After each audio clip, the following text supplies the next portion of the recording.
제 옆자리에 여기 이남국 선생님 올라와 계시거든요. 예. 반갑습니다. 이렇게 초대를 해주셔서 감사합니다. 저는 전라북도 장주에 살고 있는 사람이고요.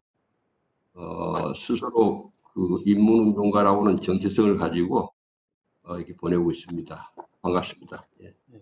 고맙습니다. 이병철 선생님 인사 말씀. 말 안 들려요. 요거 해제해 주셔야 돼요. 음소거 해제해 주세요. 마이크 빨간 거 있잖아요. 그거 저기 해주셔야 되는데, 요거, 예. 나는 내 사진 밑에 누르니까 안 되네. 들립니까? 예, 들립니다. 예. 예, 반갑습니다. 저는 그 경남 함안에 살고 있습니다. 백수입니다. 백수고. 그냥 뭐 그럭저럭 지내고 있습니다. 반갑습니다. 김성호 이사장님. 예, 저는 지금 직접민주뉴스 공동대표 맡고 있고요.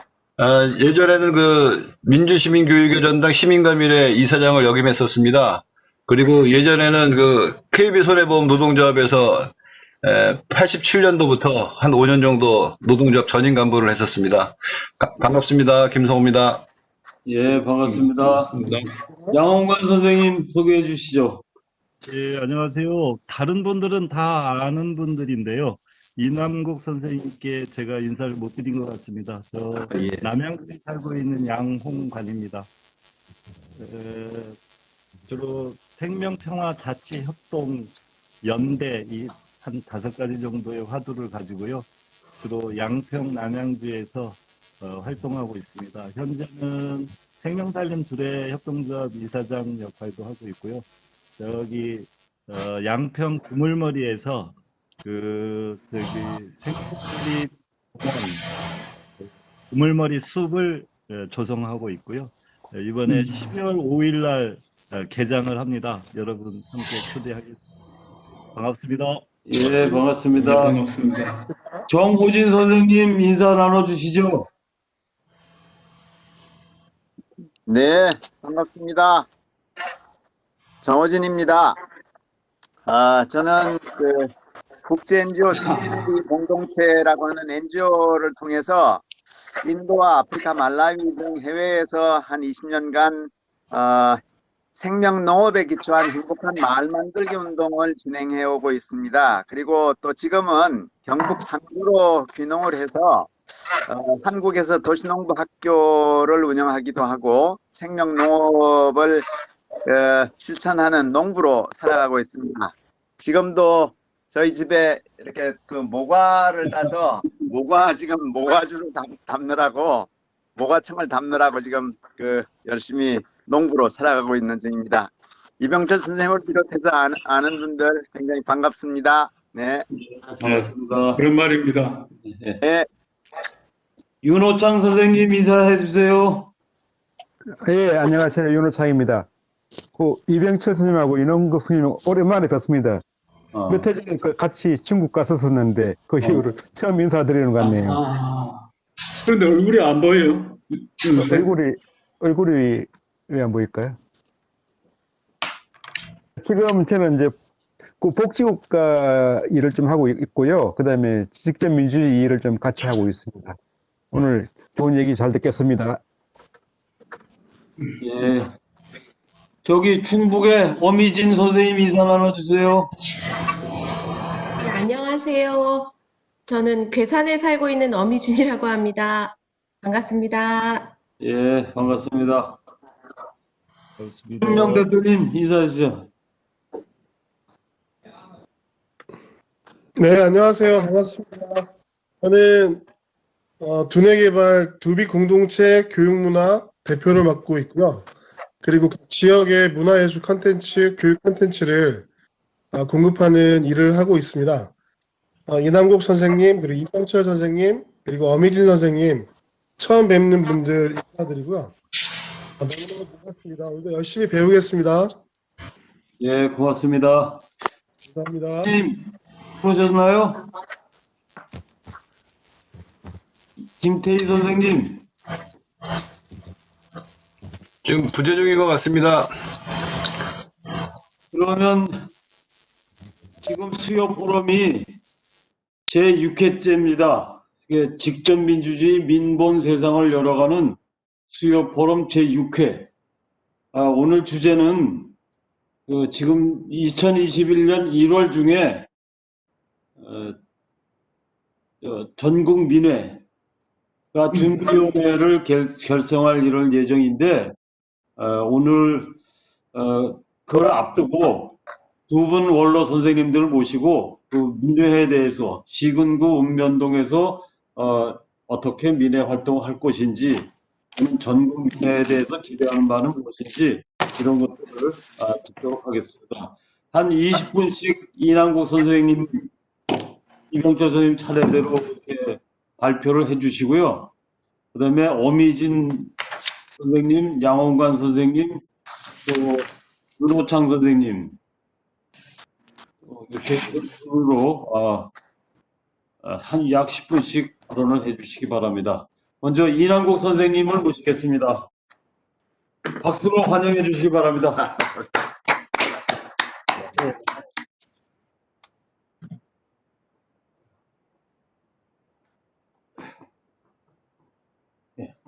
반갑습니다. 이남국이라고 합니다. 사실 저는 이게 비대면으로 이렇게 같이 이야기하는 거의 처음입니다. 전에 한두 번 해봤지만 그게 좀 어색한 거 좀 이해해 주십시오. 이렇게 또 초대를 해주셔서 감사드리고요. 사실은 그 황선진 선생이 몇 가지 자료를 이렇게 보내주셔서 제가 그 자료를 보면서 들었던 느낌이랄까요? 소감을 간단히 말씀드리고 제가 평소에 생각하는 어떤 소통과 대화 그리고 합의에 대한 새로운 문화, 다시 말해서 자치 능력에 관한 것인데 제가 그런 부분들을 이야기하는 것을 한번 오늘 좀 소개해 올릴까 합니다. 황 선생께서 보내주신 그 자료를 보면서 들었던 소감이 우선 제가 첫 그 느낌이랄까요? 직접 민주주의 민회가 잘 발현되는 어떻게 보면 국가나 국경이 사라지는 마을의 어떤 자치적인 마을의 뭐 연방이란 표현도 하셨던데 그런 마을에 대한 이상이야말로 사실은 저 자신이 오랫동안 꿈꿔왔던 그런 세상입니다. 예, 우선 그런 이상, 그 꿈에 대해서 전적으로 이렇게 동감이라는 말씀을 먼저 드리고 싶고요. 두 번째 느낌은 뭐냐 하면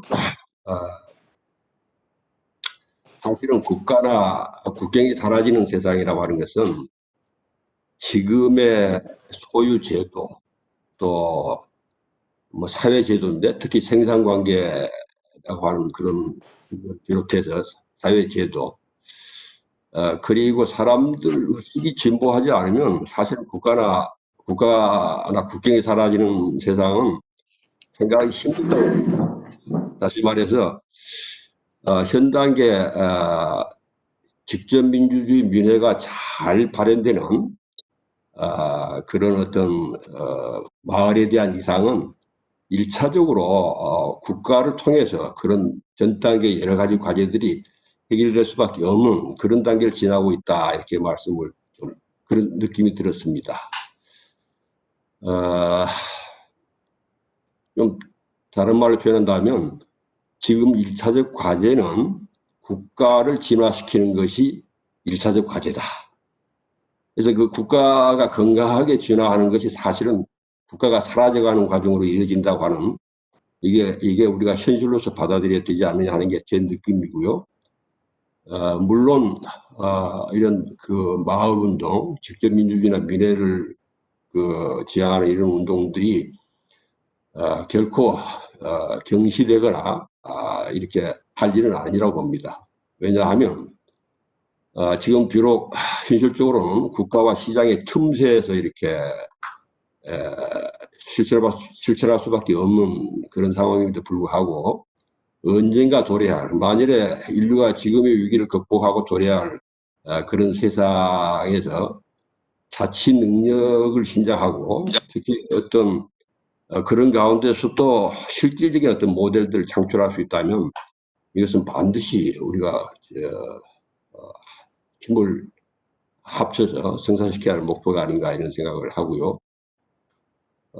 특히 그 자치 능력과 작업 능력이라는 말을 표현하고 싶은데 작업이라는 건 폐쇄적인 자급자족 경제가 아니고 적어도 지금의 어떤 이윤과 경쟁을 동기로 하는 생산력이 아닌 협동과 연대를 동기로 하는 그런 생산력이 자본주의의 어떤 생산력을 대체할 수 있을 수준 정도의 그런 문화가 좀 자리 잡아야 되지 않느냐 이런 의미에서 저는 인문운동가로서 자치 능력과 자급 능력에 대한 이런 부분들을 그런 차원에서 좀 접근을 하고 있습니다. 그래서 뭐 별 이야기는 아니지만 오늘은 그 자치 능력에 대한 부분에 대해서 평소 제가 이야기해 오는 것을 소개해 올리는 것으로 간단하게 이야기하도록 하겠습니다.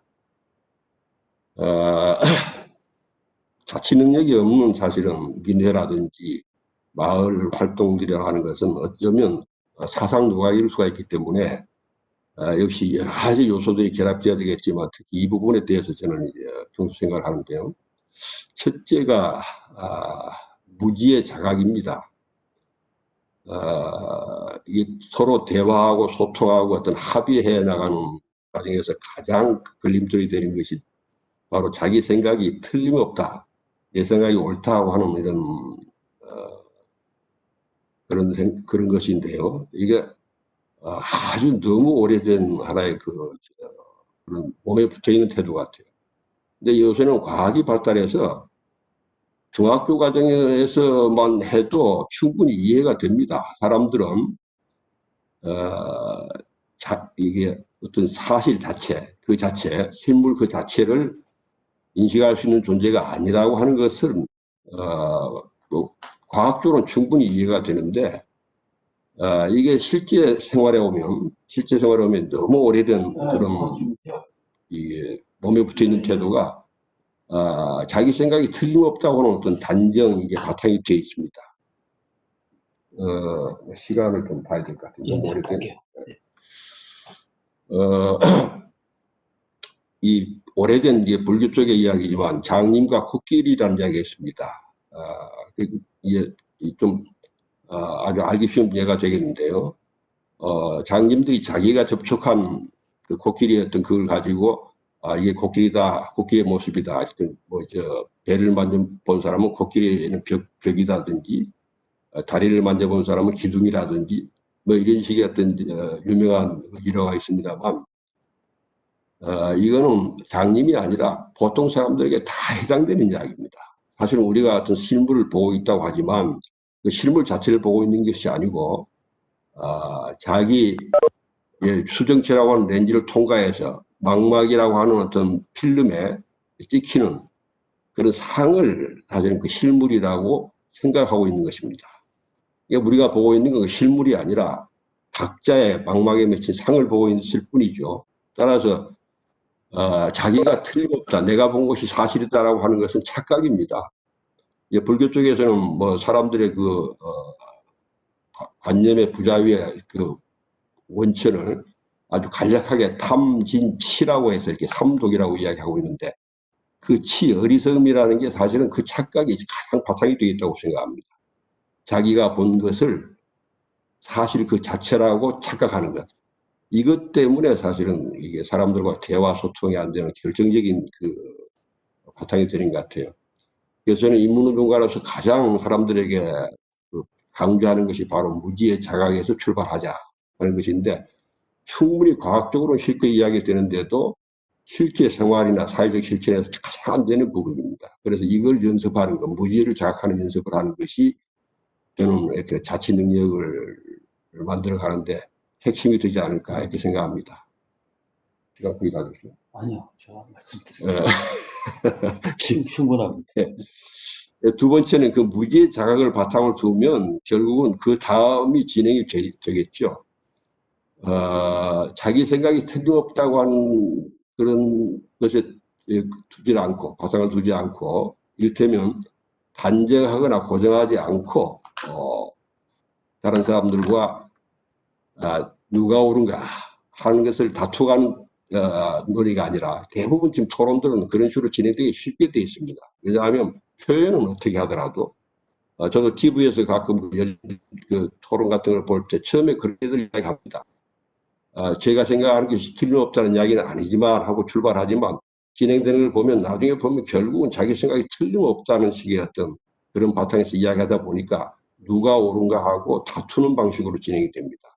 여기서부터 누가 옳은가가 아니라 서로 마주보고 누가 옳은가가 아니라 이 시점에서 무엇이 옳은가 하는 것을 같은 방향에서 함께 탐구해가는 이런 방식, 이 방식이 이제 그렇게 이어지게 됩니다. 그 바탕은 무지를 자각한 바탕에서 단정하거나 고정하지 않고 누가 옳은가가 아니라 무엇이 옳은가 하는 걸 함께 탐구하고 합의해가는 이런 문화, 이게 제가 볼 땐 우리가 그 민회라든지 직전민주주의 얘기할 때 가장 길러야 될 바탕이 되지 않나 이렇게 생각합니다. 세 번째는 일단의 합의입니다. 어떤 합의를 했을 때 일단은 합의하더라도 그것은 어디까지나 고정되지 않습니다. 그러니까 그는 하나의 그 시점에서 일단의 합의입니다. 뭐 이런 것이고요. 다음에 하나만 더 말씀드린다 그러면 대체로 자기 생각이 틀림없다고 생각하는 그게 어떤 이야기를 할 때 그것이 자기 생각을 가장 잘 살릴 수 있다고 생각하는 그 자신 착각인데요. 오히려 자기 생각이 틀릴 수 있다고 하는 게 근저에 깔리게 되면 보다 자유롭고 당당하게 이야기를 할 수 있습니다. 근데 자기 생각이 틀림없다고 하는 단정이나 고정의 바탕을 두고 있으면 사실은 뭐 굉장히 그게 강하게 자기 생각을 살릴 것처럼 보이지만 그렇지 못하다고 봅니다. 유연하지 못합니다. 굳어져버리고 긴장하게 됩니다. 그리고 자기 생각에 누가 반대 의견을 이야기하면 심정이 이렇게 평온한 심정이 되게 어렵게 되어 있습니다. 그래서 오히려 자기 생각이 틀릴 수 있다고 하는 자각, 즉 무지의 자각의 바탕을 두고 이야기한다고 그러면 오히려 상당히 더 당당하게 자유롭게 말할 수 있고 자기 생각도 살릴 수 있을 뿐만 아니라 다른 사람도 함께, 다른 사람 생각 함께 살려갈 수 있는 이런 문화를 만들 수 있지 않을까. 이런 생각들을 제가 평소에 이렇게 인문운동가로서 협동운동이나 마을운동 이런 운동을 하는 자리에서 말씀을 드리고 있습니다. 뭐 다소라도 이렇게 도움이 되지 않을까 해서 이런 이야기를 해오고 있습니다. 이렇게 소개해 올립니다. 예, 말씀 고맙습니다. 제가 따로 요약은 안 하겠고요. 이따 청문단들이 이제 질문하거나 이럴 때 다시 반복될 수 있겠습니다. 이병철 선생님 이제 말씀해 주시죠.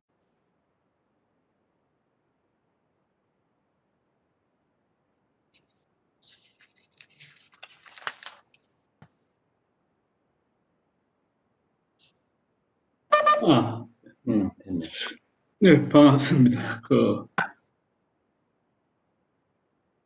사실 저는 우선 학자도 아니고, 우선,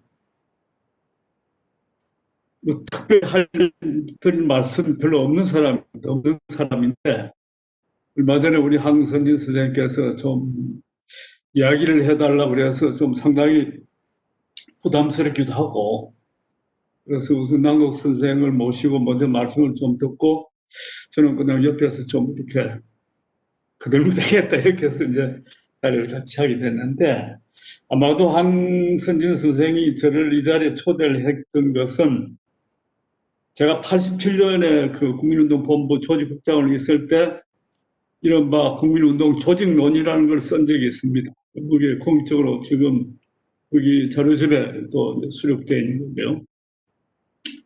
그때 제가 가장 마음에 두었던 것은 당시 아마 여러분들이 기억을 하시겠습니다만은 지군구까지 거의 조직들이 이렇게 이루어진 곳이 많고, 그래서 저는 이 국민운동, 그렇게 제가 생각했던 국민운동이라는 것은 이른바 오랜 군부 독재를 청산하고 새로운 나라를 건설하는 데 있어서 그 기본적인 어떤 정치 운영 체계를 어떻게 할 것인가. 그것은 저는 우선 뭐 이해라든지 우리가 지금 하고 있는 어떤 이른바 뭐 정당이나 그런 체제를 인정한다 하더라도 정말로 이제 민이 중심이 되는 새로운 나라, 새로운 국가를 어떻게 건설할 것인가. 그 핵심은 결국은 중요한 국가의 어제를, 그런 태제를 주민 전체가 직접적으로 결정하고, 논의 결정하고, 그것을 어떤 공식적인 국가 어떤 의사 체제에 반영하는 그런 조직을 구성하는 게 가장 중요할 것이다. 그런데 당시 상황에서는 뭐 여러분이 아시는 것처럼 군부독재에 저항했던 정치 세력이라는 게 양심을 중심으로 한 이른바 민주 세력이라고 하는 정치 체제가 있었죠. 제하가 있는데 어쩔 수 없이 그런 정당인 정치인들이 국가 구성을 대표한다 하더라도 새로운 국가에서 결정은 민이 직접적으로 하는, 그걸 하기 위해서는 마지막 조직 체계가 읍면동위원회다. 그런 생각으로 이제 읍면동위원회를 국민운동 조직의 가장 기본적인, 가장 중요한 그런 걸로 이렇게 진행을 했습니다. 그래서 전국의 몇 군데에서 이제 전라북도라든지 몇 개 지역에서 읍면동위원회가 구성이 됐어요. 아마도 제가 기억하는 바는 그게 부처님 어떤 정치 행태로서는 아마 첫 시도라고도 할 수 있을 것입니다. 다른 형태의 그런 운동이 있었겠지만. 그런데 왜 이제 양기님의 분열로 이제 결국은 좌절되었습니다. 그게 아마 제가 오늘 이 자리에서 여러분들이 어떤 추진하고 있는 읍면동을 중심으로 한 그게 국가 운영 체계라고도 할 수 있을 것 같고요. 대의제에 대한 형태의 어떤 민영운동이라고도 할 수 있으리라 생각을 합니다. 그 다음에 하나는 제가 한번 오랫동안 20여 년 동안 추진해 왔던 게 이제 생태 기농운동이라는 것입니다. 그것은 이 생태 기농운동의 핵심은 우리가 슬로건으로 이야기하면 두 가지입니다. 하나는 생태적 가치와 자립하는 삶. 그래서 삶의 근거를 이런 도시라는 현재 시스템이 지배하는 이런 구조를 떠나서 직접적인 어떤 자기 삶이 가능할 수 있는 삶의 근거지를 찾아서 거기서 생태적이고 자립적인 삶을 구축하는 것이다. 이런 거죠.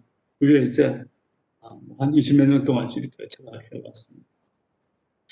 어제 제가 어제 서울 올라간 것도 이제 서울에서 기능학교 수료식이 있었는데, 어제는 지금 이런 코로나 상황 때문에 이런 이렇게 모여서 하는 것들은 그동안 잘 안 됐고, 겨우 이제 어쩌다 성사되어서 이제 소수가 수료식을 했는데, 명식이 지금 교장님 이름을 갖고 있기 때문에 가서 이제 여기하고 왔습니다. 그런데 어제 그 수료식 자리에 이렇게 앉아 있으면서 사람들 이야기를 듣고 이럴 때 제 가슴 안에서, 제 안에서 슬픔 같은 게 슬픔이랄까, 안타까움 같은 것들이 이렇게 치밀어 올라왔어요. 그리고 어제 마지막 수료 강의를 그냥 제 감정에 겨운 그런 이야기를 왔습니다. 무슨 말이냐면 모인 사람들이 전부 다 마스크를 쓰고 있잖아요. 오늘 우리는 지금 여기 마스크를 쓰고 있지 않지만 앞으로는 어떻게 될까? 아마도 방독면을 쓰고 있어야 되지 않을까? 그렇게라도 살아갈 수 있을까? 이런 생각이 들었습니다. 그런 어떤 착잡한 생각이 듭니다. 오늘 이 주제 강의 관련돼서는 두 없이 또 몇 가지 생각들이 이렇습니다. 하나는 지금 다시 국가란 무엇인가를 다시 질문해야 한다는 생각을 합니다. 많은 분들이 그동안 고민해왔던 주제고 또 관심을 갖고 연구를 해왔던 것이기도 하기 때문에 제가 뭐 새삼스럽게 이 자리에서 무엇이다라고 이렇게 정의하는 것은 뭐 이렇게 바람직하지 않으리라 생각합니다. 다만 국가라는 것은 고정되어 있지 않다는 것이죠. 시대와 조건의 산물인데, 그리고 역사적 하나의 어떤 과정입니다. 그리고 변화되는 것이고, 그래서 근대 국가, 지금 우리가 어떤 지금 직면하고 있는 이 근대 국가는 앞으로도 유효한 것인가? 이 측면에서는 그렇지 않다. 이제 이른바 근대 국가라는 소명은 끝났다는 것입니다. 그래서 끝날 수밖에 없는 것이죠.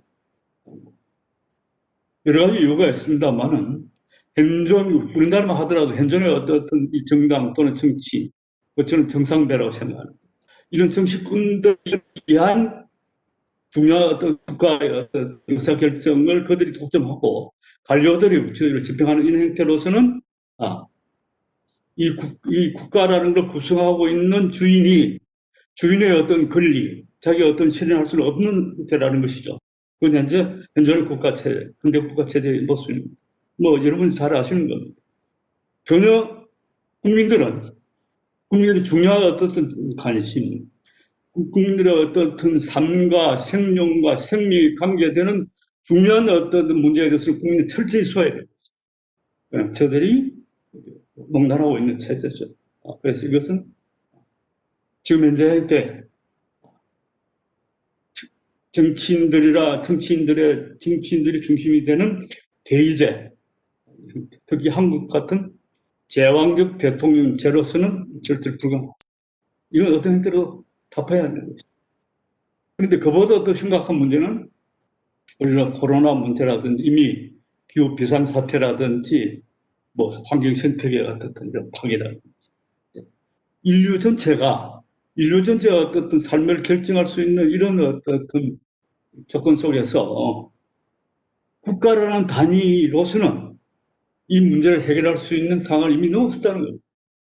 지금 우리가 직면하고 있는 모든 과제들이 한 개별 국가 차원에서는 대응할 수 없는 문제가 됐다. 이 문제를 어떻게 해결할 것인가? 그런데 아직도 우리는 현재 근대 국가 중심지 체계 안에서 문제를 어떻게 풀어갈 것인가를 하고 있다.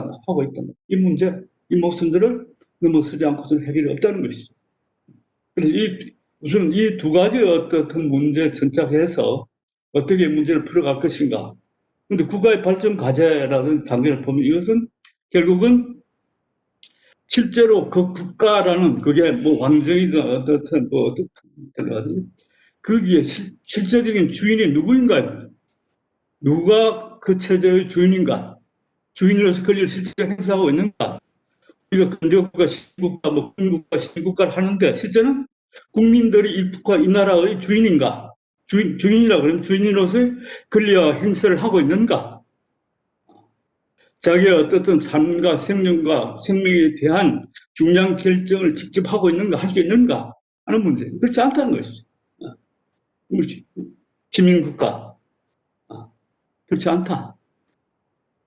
그러니까 그 전전에 말씀드린 것처럼 우선 이거 끊임없이 변화될 수 없는 형태라 그런다 그러면은 지금 현재 형태도 맞지 않다 그러면 앞으로 어떻게 갈 것인가 한 문제.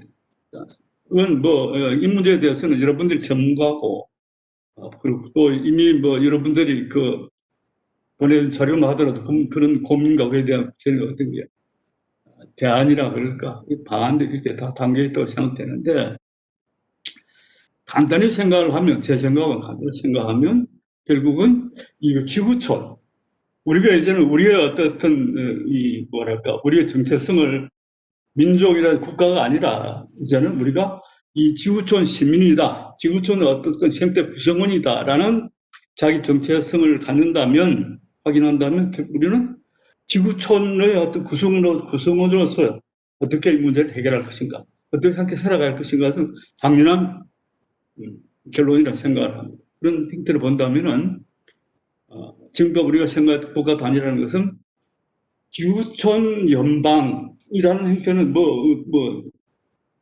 어떻게 보면 상기적 결론이라 할 수 있겠죠. 지구촌 연방을 구성하는 지역자치 공동체들의 어떤 형태. 이것이 아마 우리가 그것이 지금 당장 실현되는 걸 문제를 떠나서 앞으로 이른바 국가라는 개념 자체의 개념을 우리가 다시 설정할 필요도 있겠지만, 아무튼 이거는 쉽게 그렇게 생각한다면, 그렇게 이 지구촌 연방과 구체적으로 어떤 삶과 생존이 가능하면 어떤 실현 가능할 수 있는, 그러니까 실현 가능하다는 것은 뭐 이른바 어떤 환경이라든지 뭐 이런 이런 조건 하에서도 구체적으로 살아갈 수 있는 생활 단위로 할 수 있겠습니다. 뭐 작게는 저는 그걸 이제 생명 둥지라고 생각을 하는데요. 그런 것들에 바탕한 어떤 단위들, 이 단위들이 중심이 될 수밖에 없는 게 아닌가. 그래야 남을 수 있고 살아갈 수 있는 단위가 아닌가. 그게 이제 현재를 우리가 본다 그러면은 기존의 행정 체계에서 우리가 이제 읍면동 단위다 이렇게 이제 소박하게 생각한다고도 볼 수 있을 것 같습니다. 만약에 우리가 여기에 동의한다 그러면은 앞으로 이제 이런 운동이라 그럴까, 이 세계를 바꿔가는 방향을 여기에 두고 우리의 지혜와 힘과 실천적인 어떤 운동을 전개해 가야 되지 않겠는가. 그게 저는 이제 그런 운동을 저는 민의 운동이다라고 생각을 하고, 그런 민의 운동을 하는 데 있어서 조금 앞서 이남국 선생님이 말씀하신 그런 우리의 먼저 차가 이런 게 가야 되지 않겠는가, 이런 생각이 하나가 있습니다. 또 하나는 제가 한 20년, 그것도 한 20년 가까이 되는 것 같은데, 저는 기존의 사회운동은 실패했다고 생각하는 사람입니다. 특히 한국 사회에 있어서의 어떤 시민사회운동이 실패했다고 생각하는 사람이고, 그래서 하나의 대안으로 제가 모색했던 게 이제 생명평화 결사라는 것입니다. 20년이 아직 잘 안 됩니다만, 그때 생각했던 핵심은 세 가지입니다. 그 부분이 조금 전에 이남국 선생님 말씀하신 부분하고 좀 연계되리라 생각했는데요. 첫 번째는 이제 아마 참여했던 분들도 계시니까 아시겠습니다만, 그 슬로건은 이렇습니다. 세상의 평화를 원한다면 내가 먼저 평화가 되자는 것이죠. 그러니까 세상과 나는 분리되어 있지 않다는 것입니다. 내가 세상의 주체다. 곧 다른 식으로 말한다 그러면 세상은 나 앞에 분리되어 있지 않다는 것이죠. 내가 없으면 내가 경험하는 세상은 존재할 수 없는 거고. 그러니까 그러면 내가 어떤 평화의 주체, 삶의 주체, 생명의 주체라고 그런다 그러면 내가 어떻게 깨어나느냐에 따라 이 세상이 결정된다는 거죠.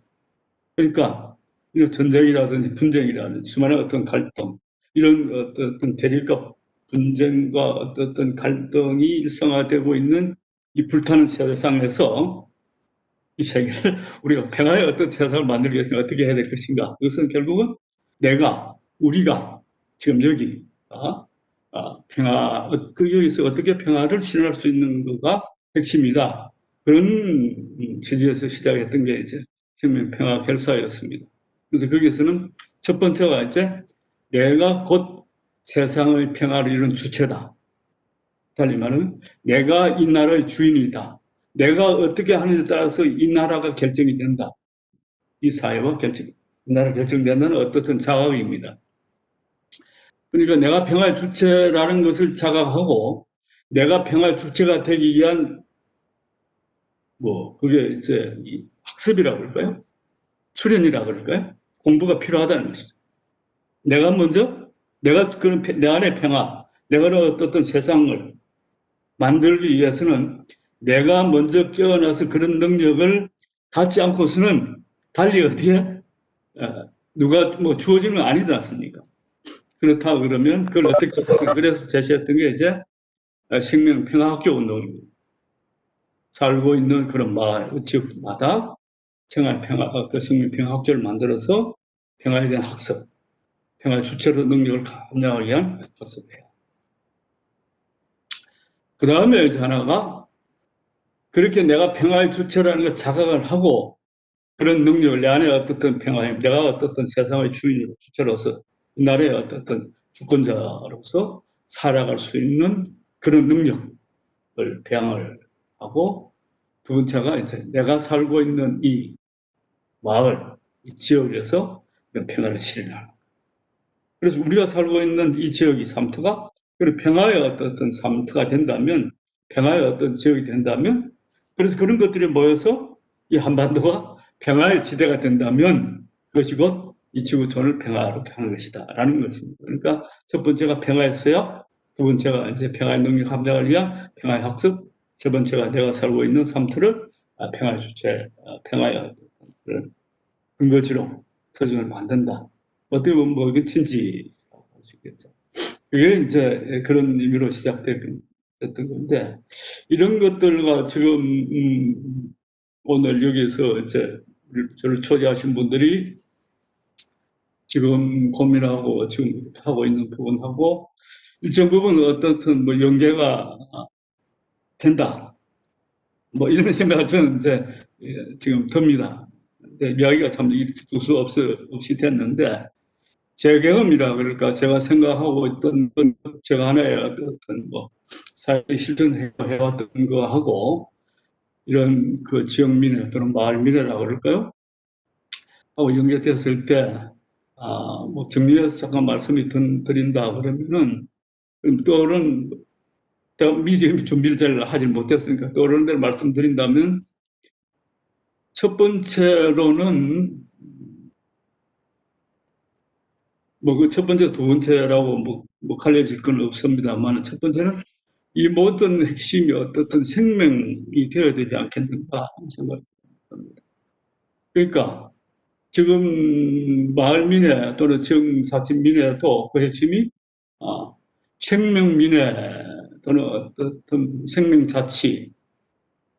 왜 지금 현재 우리가 굳이 생명이라는 말을 다시 쓰느냐면, 지금이야말로 아마도 지구촌에서 인류라는 종이 출현한 이후에 가장 심각한, 그러니까 뭐 우리 지역 단위로서 어떤 그런 문명이 발생했다가 뭐 사라지는 수많은 그런 역사적 경험이 있습니다만, 지금은 지구촌 안에 있는 인류라는 종 전체가 지금 직면하고 있는 문제이기 때문에 어느 때보다도 이 생명이라는 이 화두라 그럴까, 이것은 가장 절대적이라는 생각을 합니다. 그래서 이 모든 것들 바탕을 어떤 생명에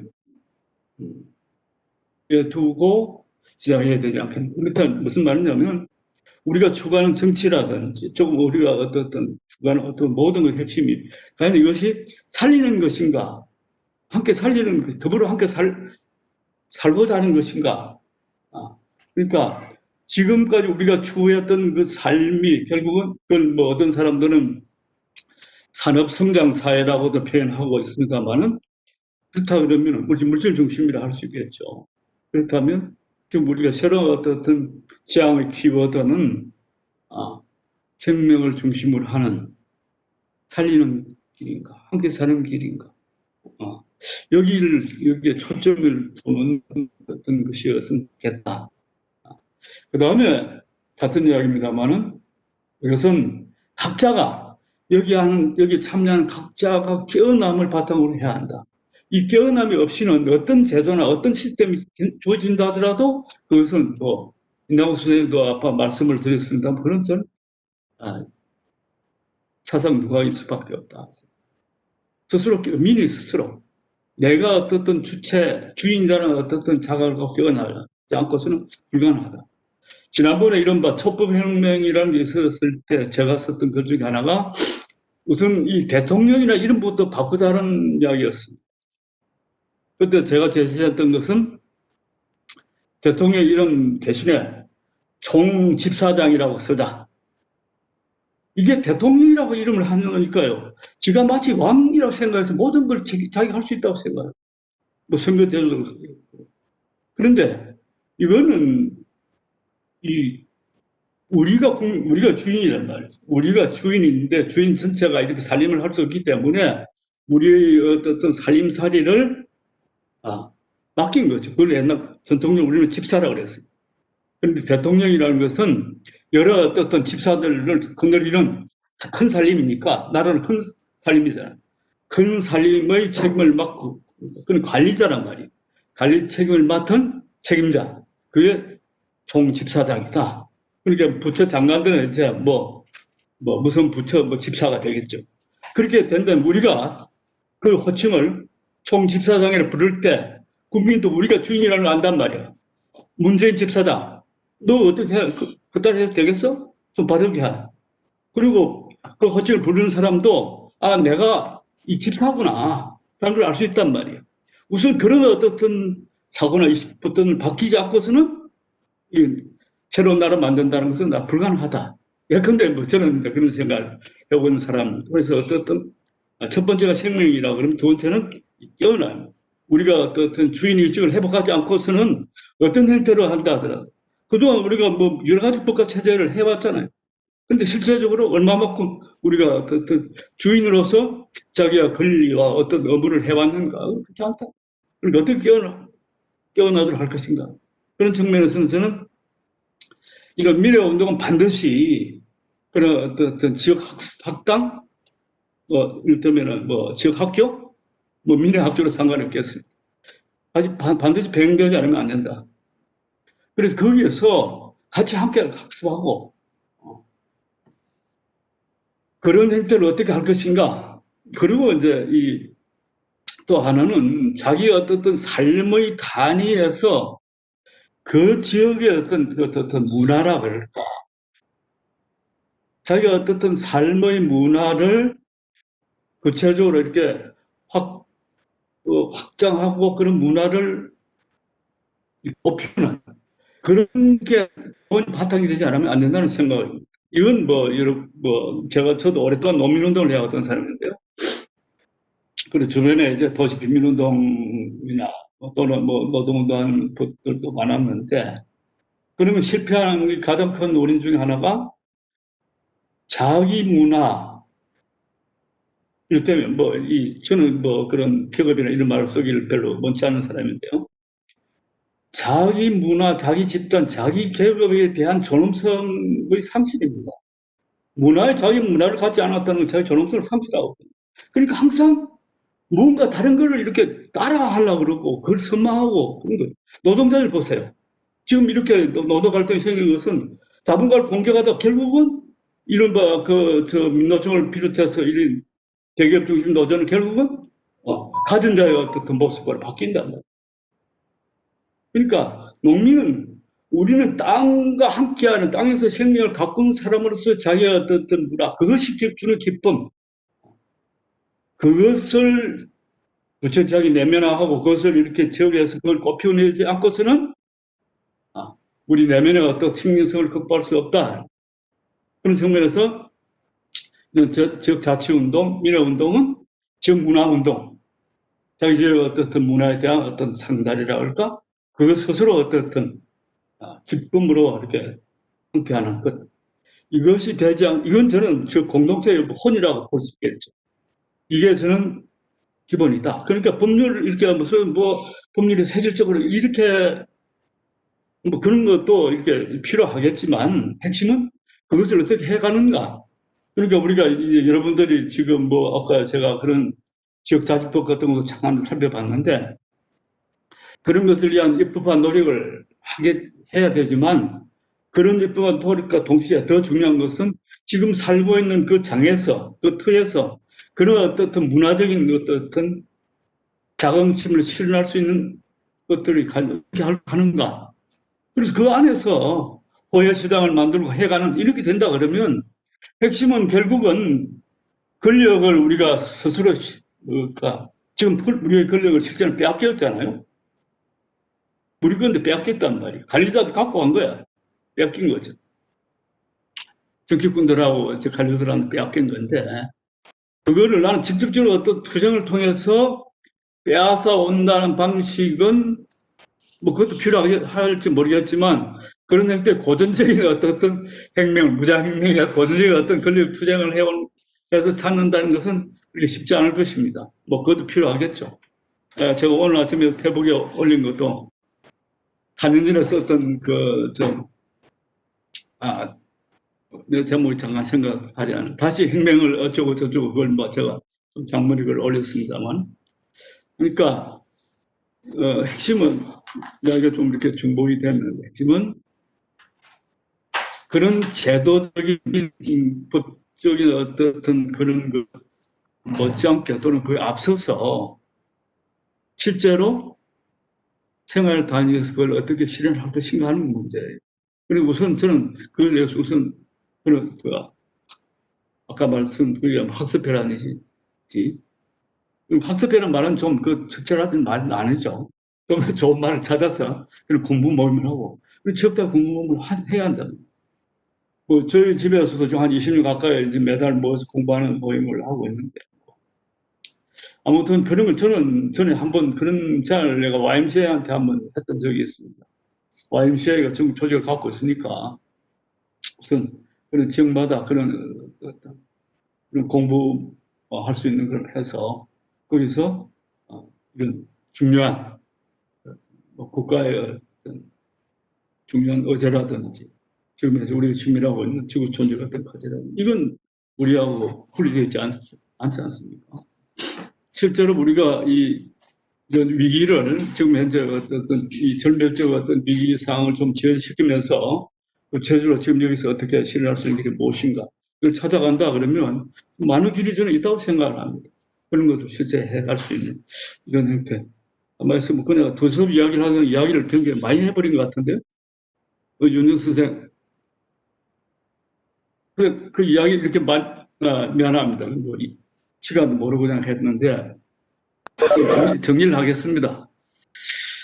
아무튼 그냥 뭐 지금 제가 말씀드린다는 것은 그냥 뭐 제가 이래야 된다 저래야 된다는 생각이 아니라 제가 그동안 좀 이렇게 제가 마음에 두고 이랬으면 좋겠다고 해왔던 어떤 활동이라 그럴까 그걸 간단하게 여러분들한테 소개를 한 것이고 혹시 그런 부분들이 지금 하시고 있는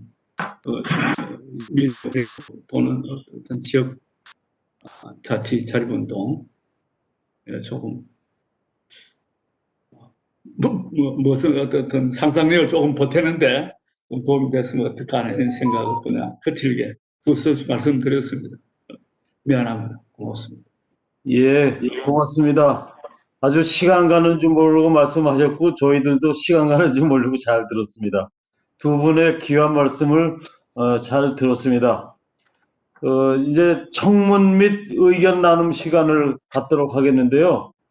우리 그 청문자 네 분 중에서 한 분은 공사가 있어서 참석을 못했고, 그리고 엄희진, 양홍관, 윤호창 세 분이 참석을 하셨습니다. 이 세 분이 각각 두 분 선생님한테 말씀을 듣고 나서 이제 청문을 좀 해주시고 그거에 대해서 이남국 선생님하고 이병철 선생님이 답변하시고 그리고 또 자기 얘기도 하시고 이렇게 양홍관, 엄희진, 윤호창님이 각각 해주시기 바랍니다.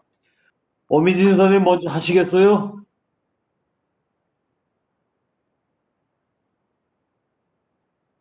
네. 예, 엄희진 선생님 먼저 해주시기 바랍니다.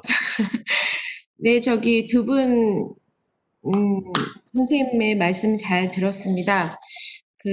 평소에 존경하는 두 분 선생님 말씀을 듣게 돼서 영광이고, 저는 사실은 황 선생님께 직접 민주주의 전국 민회에 대한 이야기를 며칠 전에 듣고 사실 고민할 시간은 없었는데 두 분 선생님 이야기를 들으면서 지금 제가 활동하고 있는 저는 이제 지역에서 마을 활동가로 일을 하고 있습니다.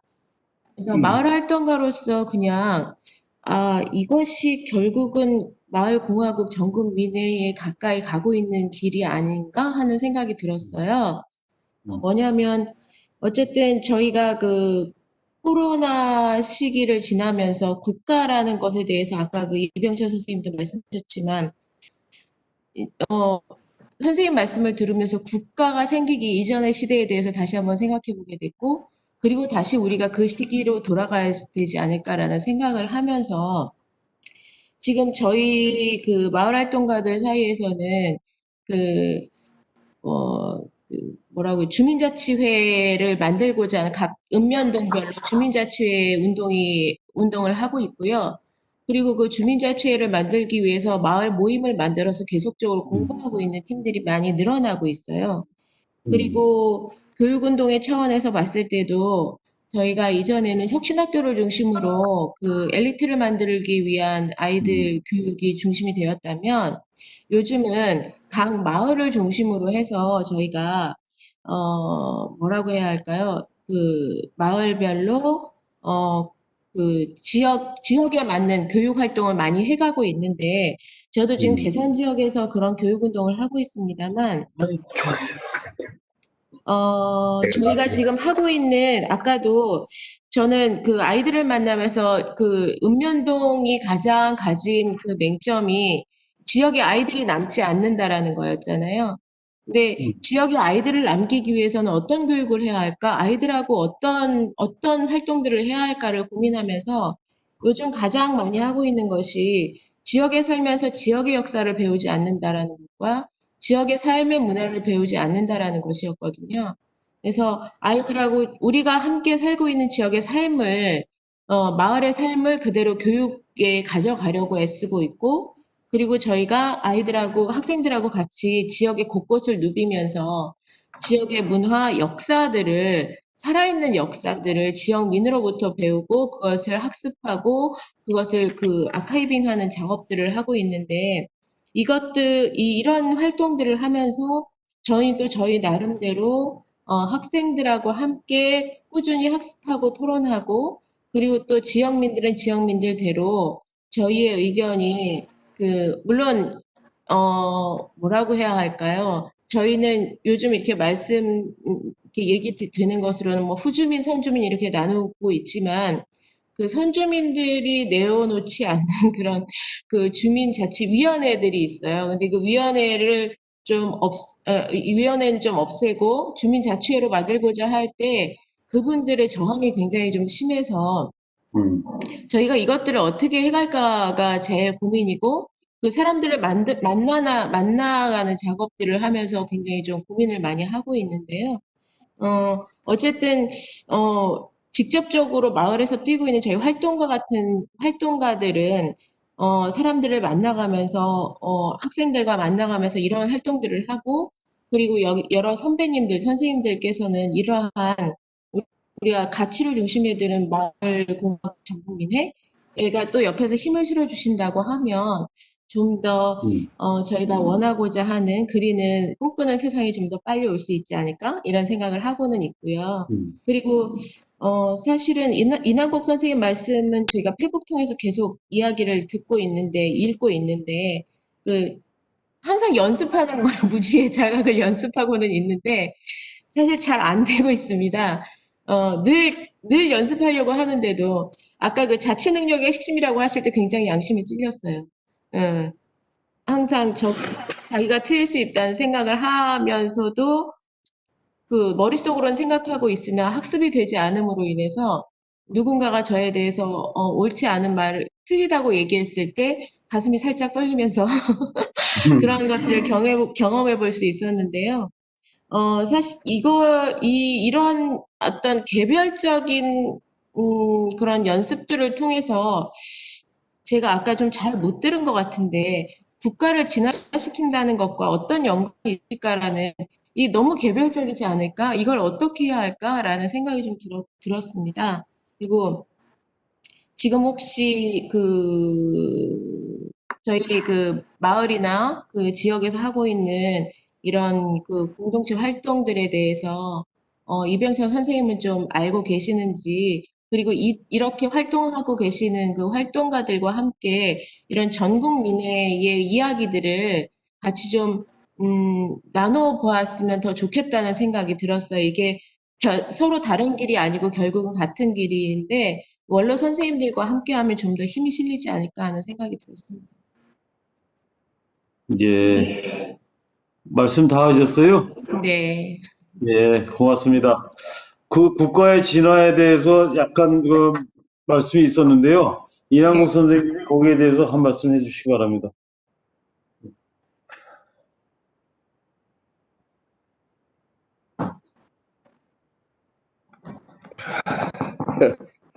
반갑습니다. 네.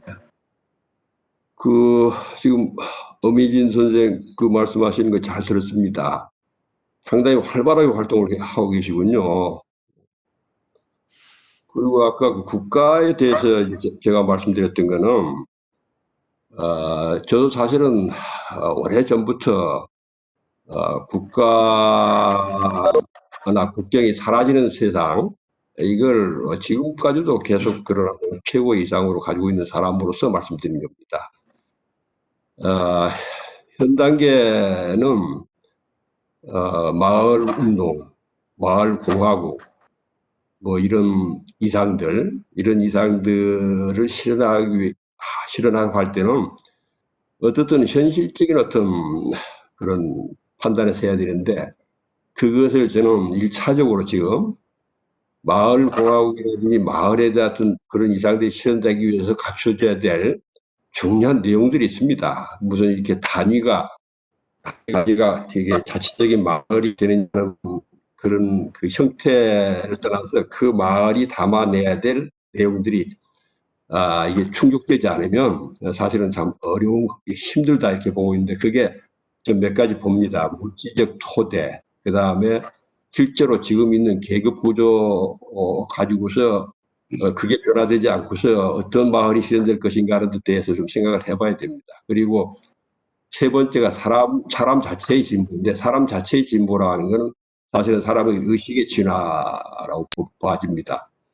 요새 제가 아까 지금 현장에서 그런 과제를 실현하는 것은 실제로 국가라는 단위가 하고 있다. 이게 현실입니다. 그래서 그걸 1차적으로 말했고, 제가 마을 운동들이 그런 전체 국민의 전체적인 어떤 그런 데서 서 있는 자리는 국가와 시장의 틈새라는 표현을 했습니다. 실제로 이 틈새라고 하는 표현이 어떻게 들으면 굉장히 그런 부분에 대해서 좀 이렇게 경시하는 듯한 발언처럼 들리지만, 그건 현실 인식이 조금 제가 이제 그런 면이 있는데, 무슨 말인가 하면 그 틈새를 넓혀가는 운동입니다. 틈새를 넓혀가는 운동이 이게 국가의 진화라는 것하고 맞물려서 이게 진행되는 게 그런 실질적인 단계가 아닌가 생각을 하고, 이병철 선생이 그 국가에 대해 생각이 크게 다르지 않습니다. 사실은 저도 그런 걸 목표로 이게 국경을 넘어서는 걸 목표로 하지만, 그걸 실질적으로 이룰 수 있는 그런 추진 과정이 어떻게 돼야 될 것인가, 이런 생각을 하고, 그리고 그게 마을 운동이 그렇게 그 틈새가 넓어져서 나중에 실질적인 아까 다 동의합니다. 실제 나라의 주인이 이게 뭐랄까, 이게 뭐라 표현을 하든 민중이든 인민이든 뭐 이게 시민이든 실제 주인이 될 수 있으려면은 그런 어떤 자치 능력이라든지 경제에서 어떤 새로운 동기에 의한 어떤 그런 경제를 이렇게 활성화시키는 이런 능력들이 뒷받침돼야 된다 생각을 하고, 저는 크게 이게 국가에 대해서 가진 관점이 다른 건 아니고요. 오히려 국경이 사라지는 세상을 위해서는 국가의 건강한 진화, 다시 말해서 아까 이야기했던 몇 가지 소재들을 이게 하는 게 지금 국가라는 단위로 진행되는 게 1차적이기 때문에 그런 말씀 드렸고, 지금 어미진 선생이 하시는 그런 운동들이 보다 이거 활성화되면 그 틈새가 넓어져서 사실은 국가 자체, 국가의 주체라든지 국가 운영 방식에 큰 영향을 주게 될 것입니다. 그런 정도로 진화에 대해서 말씀드립니다. 예, 말씀 잘 들었습니다. 다음 청문은 우리 양홍 제가 선생님. 조금 윤정 선생, 예. 제가 조금 더 보태도 되나요? 예, 그러십시오. 예. 뭐 딴 건 아니고, 나 선생 말씀 들으면서 느껴지고, 선생 말씀에서 느껴졌는데, 저는 이제 지금 현재 어떻든 우리가 마을 주민이다, 뭐 국가 어떤 국민이다, 이걸 떠나서 지금은 우리가 살아왔던 삶의 방식이나 우리가 추구했던 어떤 가치나 이 문명이 근본적으로 바뀌지 않으면은 안 되는 이런 대전환, 인류 문명의 대전환기에 서 있다라는 이 전제가 앞으로 우리가 어떤 일을 도모할 것인가에 가장 중요한 거다라고 생각을 합니다. 기존은 우리가 이래 왔기 때문에 이런 기존의 모습에 의해서 우리가 이렇게 대응하고 새로운 해결책을 낳는 문제가 아니라 지금은 어떻게 보면 전혀 어떤 새로운 사고와 새로운 어떤 삶과 새로운 시스템 필요한 인류 전체의 대전환기적 상황에 놓여 있다. 여기에서 좀 사고를 해야 되지 않겠는가? 이제 저는 어떤 사고의 전제가 우선 예. 그걸 같이 좀 고민했으면 좋겠다 생각이 들고요. 그러니까 지금 완전히 색깔을 짜지 않으면은 안 된다, 안 되는 상황에 이미 돌아왔다는 것이죠. 예. 그건 기존의 방식은 안 되니까. 이건 뭐 어떻게 보면 절명의 어떤 예. 요구를 할 접근을 생각합니다. 그 다음에 하나가 이제 예. 이런 어떤 상황에 대해서 거기에 대응해서 새로운 것을 창출해 나갈 수 있는 주체 문제인데 이 주체의 어떤 능력 문제거든요. 기존의 형태로 우리가 어떤 뭐 언면동 이혼이나 마을 공화국이다 자치다 했을 때 실제로 그것을 실현할 수 있는 가능할 수 있는 주체가 어떻게 형성되어 있는가 그것 없이 이야기한다는 것은 상당히 공허할 수 있다는 거거든요. 제가 이제 뭐 한때 200만 명 젊은이들이 하방운동 돌아가야 또 했던 것도 그런 새로운 어떤 주체 없이는 새로운 마을을 만들 수 없다는 겁니다. 지금 현재 우리가 그건 음성도 더 잘 알겠지만 현재 이대로의 어떤 마을이라든지 지역의 어떤 조건이라든지 그게 문화나 어떤 관습이나 그런 그 체계를 통해서 책을 본다 그러면 그런 모순들 문제를 해결하는 것 자체에 엄청난 에너지가 시간과 에너지를 다 낭비해버리고 정작 우리 전체와 또 이런 전멸적 상황에 대응할 수는 없을 것이라는 상황. 이 어떤 고민 사이에서 우리가 할 수 있는 게 뭔가 이걸 좀 진지하게 고민해야 되지 않겠는가 하는 생각이 말씀드리면 들어서 우선 하나 더 보탭니다. 예, 감사합니다. 양홍관 선생님 총문 및 의견 나오는 해주시기 바랍니다. 예, 안녕하세요. 말씀 잘 들었습니다.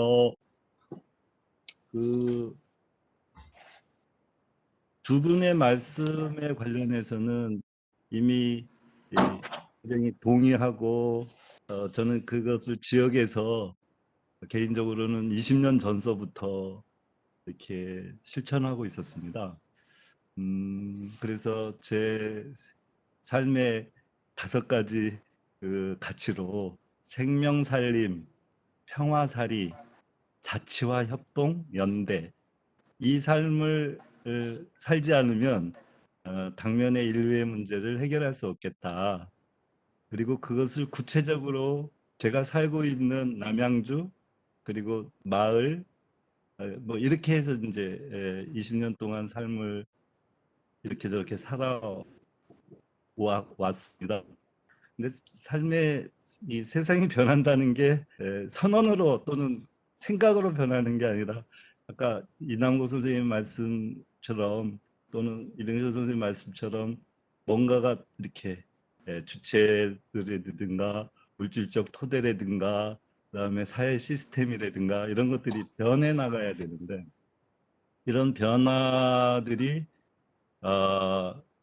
이렇게 시간이 필요한 것이 아닌가 이런 생각이 들었고 이제 그 시간 속에서 저 개인적으로는 2000년 세대를 딱 들어오면서 이건 새로운 문명의 대전환이다라는 생각을 하게 됐고 거기에는 이제 인류에게 있어서 가장 중요한 문제 중에 3가지 문제가 당면할 텐데 하나는 불평등의 문제, 그 다음에 2번째는 기후변화의 문제, 3번째는 그야말로 이게 엄청나게 다가오는 그 4차 산업혁명이라는 기술의 그 어떤 문제라고 하는 것들이 우리한테 다가오면서 지금의 시스템으로는 도저히 감당할 수 없는 이런 형태가 2050년까지 좀 이렇게 과연 이걸 감당할 수 없어서 인류가 멸망할 건지 아니면 그 과정에서 인류가 그 대안을 마련할 건지라고 하는 고민을 가지고 2000년부터 저는 시작을 했고 지금 20년이 흘렀던 것 같습니다. 그리고 그 20년 후에 오늘 이렇게 다시 보니까 남은 기간 이제 지난 20년보다 더 빠르게 지나갈 30년이 저 개인적으로 남은 것 같아요. 그래서 이 지금 2020년이라고 하는 이 지점이 멸망할 건지 아니면 망할 건지의 분기점에 와 있는 거 아닌가라고 하는 다시 한 번의 위기의식을 느끼면서 이제 좀 이거를 마을에서 제가 오물딱 조물딱 하지 말고 이걸 전국적으로 좀 해보자라고 하는 것 속에서 초창기에 생명평화운동, 생명평화결사에 같이 참여했었는데 제대로 되지 못했어요. 그래서 그러면서 이제 다시 민해운동을 마을 단위에서 시작하면서 전체로 같이 가보자. 전국적 차원의 인재를 시도해보자라고 해서 지금 다시 직접민주주의, 마을공화국, 전국민회 또는 한국민회를 준비해보자라고 하는 발심을 지금 내고 있는 상태에 있습니다. 이렇게 이제 저에 대한 고민이 있었고요. 지금 두 분 말씀하신 부분에 대해서는 뭐 존재론에서 뭐 예를 들면 관계론적, 결정론에서 성생론적, 생성론적 또는 뭐 철학적으로 얘기하면 이런 등등의 얘기가 계속 되어졌다고 보고, 근데 저는 그 많은 문제를 그럼 어떻게 그러한 공부로 뭐 학습으로 이렇게 얘기를 했는데 그것도 중요하지만 지금에 있어서는 저는 그 문제의 키워드를 어디로 잡을까, 그 핵심 포인트를 어디로 잡을까 하다가 저는 협동조합 운동으로 잡자. 그래서 마을 단위의 협동조합 운동을 전개하면서 마을의 사람들을 모으고 물적 토대도 만들고, 저는 협동조합 자체의 활동이 학교라고 생각을 해보기도 했습니다. 그리고 수행의 공동체라고도 생각을 했어요. 끊임없이 협동하는 과정에서 본인의 협동적 주체를 자각하게 되는 거지, 어떤 생각을 내가 바꾼다고 해서 협동의 그 주체로 태워지지 않더라고요. 그래서 끊임없이 수행해야 되는데 그 수행을 협동조합이라고 하는 것을 통해서 민주주의 훈련을 하고, 그리고 협동하는 문화와 마음과 생각과 이런 것들로 자기가 바꿔나가게 되고, 그리고 그 힘들이 모여서 물적 토대도 만들고 그 힘들이 모여서 마을을 바꾸지 않는가. 그래서 이런 측면에서 저는 마을 자치운동과 협동조합운동 또는 협동운동이, 공동체 운동이 함께 가야 비로소 우리의 문제를 지금의 토대를 구축하고 해결해 나갈 수 있지 않겠냐라고 하는 생각으로 계속 지금 뭐 남양주에서 팔당 생명살림 생협도 20년 동안 지금 해오고 있고요.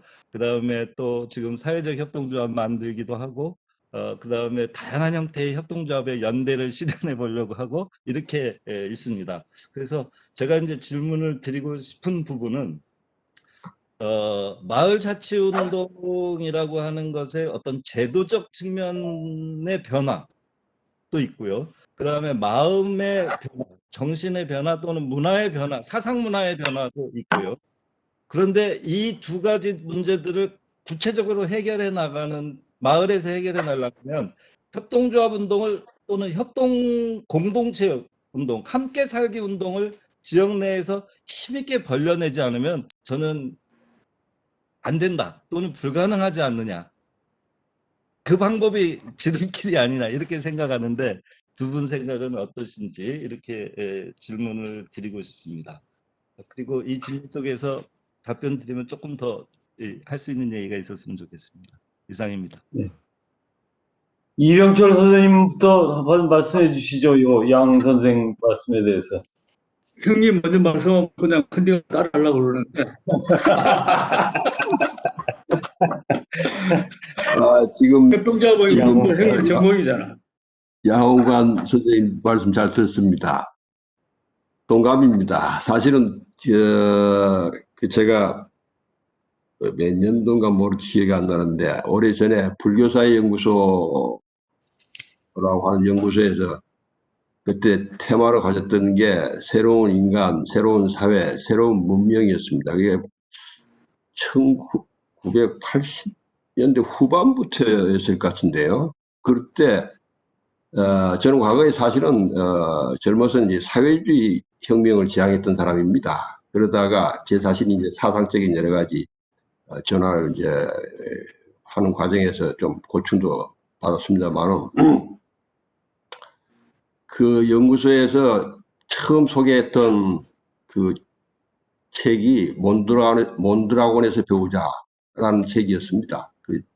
불교사 연구소에 있을 때. 그 전후에서부터 제가 사실 지금 양 선생님 말씀하시는 그런 취지를 아주 동감하면서 활동을 해왔습니다. 그러니까 구체적으로 사실은 협동조합운동, 이게 아까 이야기했던 소유제도와 생산 관계를 변화시킬 수 있는 큰 방향이지 않을까 생각을 하고 해왔는데, 어떤 현실인가 하면 지속적으로 그동안 제가 관심을 가지고 여러 가지 협동조합 단체나 운동가들하고 대화를 많이 해왔습니다만, 실제적으로 생산협동조합의 한국적 모델이 아직 성공적이지 못합니다. 그것이 우리 현실이라 하는 것이 제가 말씀드렸던 거고, 아까 기억 나왔으니까 문명 전환에 대한 이야기는 오래전부터 그 하나의 파도처럼 해왔지만, 현재 그런 걸 할 수 있는 단위가 현실적으로 국가라고 하는 것입니다. 그래서 그 국가라고 하는 것을 진화시키는 방향 하나하고, 지금 이야기했던 직접민주 민회 이런 걸 통한 어떤 마을의 어떤 아까 마을 공화국이라는 표현까지 나왔는데, 그런 운동들이 어떻게 조화 있게 발전할 것인가. 근데 이게 사실은 마을 운동들이 그 국가의 진화에 대단히 중요한 역할을 해야 됩니다. 이제 그런 부분들이 조금 고려됐으면 좋겠다, 뭐 이런 생각이 들고요. 그래서 저는 지금 우리 국가의 목표로 새로운 문명을 선도하는, 그러니까 이렇게 핵심 테마의 하나인데, 새로운 문명을 선도하는 21세기형 선진국, 이게 뭐 한국의 어떤 국가적 목표가 되어야 되지 않을까. 그리고 이런 운동을 하는 주체로서 사실은 민회나 직접민주주의 운동을 하는 그런 분야들, 마을운동 이런 부분들이 그 동력으로 좀 큰 동력을 활용했으면 좋겠다는, 아까 틈새란 발언을 했지만 그 틈새가 더 확장되고 그 틈새 속에서 열성이 아니라 우성의 문화가 창조돼야 됩니다. 그 우성의 문화를 창조하지 못하는 한 사실은 이게 참 뭐랄까 좀 그냥 일종의 뭐 이상지향하는 운동 정도로 그냥 머물 수 있기 때문에 뭐 그런 생각들을 많이 하고 있습니다. 그리고 양 선생님 말씀하신 협동조합에 대해서는 저도 전적으로 공감합니다. 어떻게 하면 그걸 좀 성공적인 모델들을 만들어낼까, 뭐 이게 좀 힘과 지혜들을 모아야 되지 않겠느냐, 뭐 이런 생각을 하고 있습니다. 예, 말씀 고맙습니다. 이병철 선생님. 예, 뭐 저도 협동조합에는 관심이 조금은 있습니다. 조금 있고, 조금 다른 형태입니다만은 제가 빵에 나와서 제일 처음에 했던 게 이제 마을 신용협동조합을 만드는 것이었습니다. 제가 살던 그 군에서는 처음으로 시도했던 건데, 제가 뭐 이렇게 회계 교육도 받고 이렇게 하고, 생협중앙에 제가 뭐 또 부회장도 이렇게. 그래서 뭐 이런저런 공동체라든지 또는 이런 데 대해서 뭐 나름의 관심도 있고, 그리고 베네수엘라입니까? 협동조합 사회주의를 추구했던 그 얘기도 가능한데, 뭐 저는 실망을 넘어서 분노를 했습니다. 이 쿠바랑 이렇게 보면서.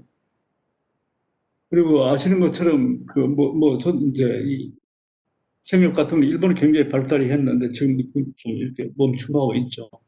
한사님도 제가 같이 만든 데 참여하고 지금도 이런저런 사람들을 돕고 있는데 여러 가지 어려움이 있습니다. 양 선생님 말씀하시는 것처럼 그런 필요성과 당위를 이게 어떤 사업이라는 형태로 굳어져 버리게 되면 협동조합이 추구하고자 하는 어떤 그런 목표를 잃어버리는 것 같은 이런 것들이 계속 되풀이 되면서 그 한계를 드러내고 이제 이렇게 된단 말이에요. 이것을 우리가 어떻게 넘어갈 것인가에 대한 고민과 대책을 하지 않으면은 협동조합을 통해서 세상을 바꾼다는 것이 실제 가능한가? 온더라곤도 지금 상당히 지금 어려움이 처해 있습니다.